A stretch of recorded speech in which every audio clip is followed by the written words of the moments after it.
পূর্ব বর্ধমান জেলার পূর্বস্থলী ২ নম্বর ব্লকের ঐতিহ্যবাহী বাবা বুড়োরাজ মেলায় গতকাল রাত্রে বহু ভক্ত নবদ্বীপ গঙ্গার ঘাট থেকে গঙ্গার জল নিয়ে এসে বাবার মাথায় জল অর্পণ করেছেন। পাশাপাশি কয়েকদিন আগেই এই মেলার প্রশাসনিক বৈঠক হয়েছিল। সেই বৈঠকে ঠিক হয়েছিল পাঠা বলির জন্য একটি করে দা এবং একটি করে লাঠি নিয়ে আসতে পারবে ভক্তরা। সেই জন্যই মেলায় ঢোকার আগে পুলিশের নজরদারিও ছিল চোখে পড়ার মতো। পাশাপাশি গতকাল মেলা এবং বিভিন্ন জলছত্র পরিদর্শন করেন পূর্বস্থলী উত্তর বিধানসভার বিধায়ক তপন চট্টোপাধ্যায়। মন্দির প্রাঙ্গণ থেকে শুরু করে রাস্তায় কোনো অপ্রীতিকর ঘটনা এড়াতে পুলিশের নজরদারিও ছিল চোখে পড়ার মতো।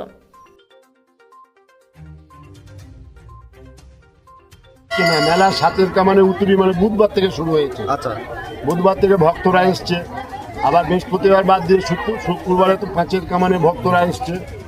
শনিবার গতকাল ত্রয়োদশী গেছে, বাবা সারা এই মানে ৫টা-৭টা গ্রাম প্রদক্ষিণ করে এসছে। সন্ন্যাসীরা ভক্তরা গাজন যেটাকে বলা হয়।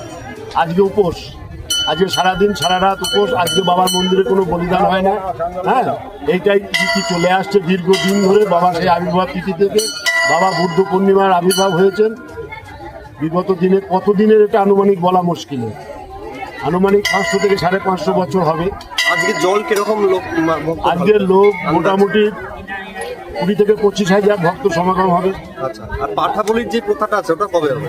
পাঁটা বলির প্রথাটা হচ্ছে আগামীকাল সকালে পাঁটা বলি হবে, সেটা হচ্ছে ভক্তদের। আচ্ছা, আর মঙ্গলবার ১৩ তারিখ হচ্ছে গিয়ে যেটা ১৩ই মে যেটা ভক্ত সেটা সন্ন্যাসীদের। আচ্ছা, সন্ন্যাসীদের যে পাঁটাটা ওটা মঙ্গলবারের দিন বলিদান হয়। আর এমনি বিভিন্ন নদিয়া, মুর্শিদাবাদ, বীরভূম, বর্ধমান এই সমস্ত যে ভক্তরা পুজো দিতে আসে এদের বলিদানটা আগামীকাল ১২ তারিখে হবে। সকাল থেকে শুরু হবে, যতক্ষণ ভক্ত থাকবে ততক্ষণ বলিদান চলবে, পুজো চলবে। আর পুলিশের নিরাপত্তা কেমন? পুলিশের নিরাপত্তা খুব সুন্দর ব্যবস্থা আছে। প্রশাসন এই দিক দিয়ে প্রত্যেক বছর যেভাবে মানে ব্যবস্থা ওনারা নেন, প্রশাসনিক তার চেয়ে এবছর আরও বেশি আছে, বেশি প্রশাসন আছে। যেহেতু চতুর্দিকে ছোটোখাটো গণ্ডগোল হচ্ছে, সেই কারণে প্রশাসন ব্যবস্থা খুবই মজবুত। আমাদের সঙ্গে গ্রামবাসীদের সঙ্গে প্রশাসন এবং স্থানীয় বিধায়ক, পঞ্চায়েত, এমএলএ এরা থেকে বিগত ৫-৭টা আমাদের মিটিং হয়ে গেছে। আমাদের গ্রাম্য একটা কমিটি আছে, আমাদের সেবায়তদের একটা কমিটি আছে, আমাদের প্রশাসনের কমিটি। এই ৩টে কমিটি মিলিয়ে আমরা এই মেলাটা সুন্দরভাবে প্রতি বছর যে সম্পন্ন করি শান্তিপূর্ণভাবে, এবারও আশা রাখবো সেই শান্তিপূর্ণভাবে এই মেলাটা সম্পন্ন হবে। পূর্বস্থলী থেকে অত্রি চক্রবর্তীর রিপোর্ট, রূপসী বাংলা মিডিয়া।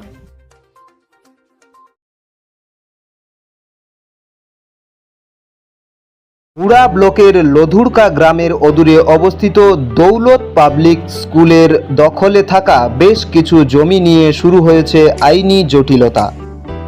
১১৯৭ দাগের যে বেলাবহল মৌজা এবং ২২৩৯ দাগের যে লুধুরকা মৌজা, এই দুটো জমি আপনারা প্লিজ কেউ কিনবেন না, কারণ আপনারা বিপদে পড়তে পারেন, আইনি একটা লড়াইতে পড়ে যেতে পারেন।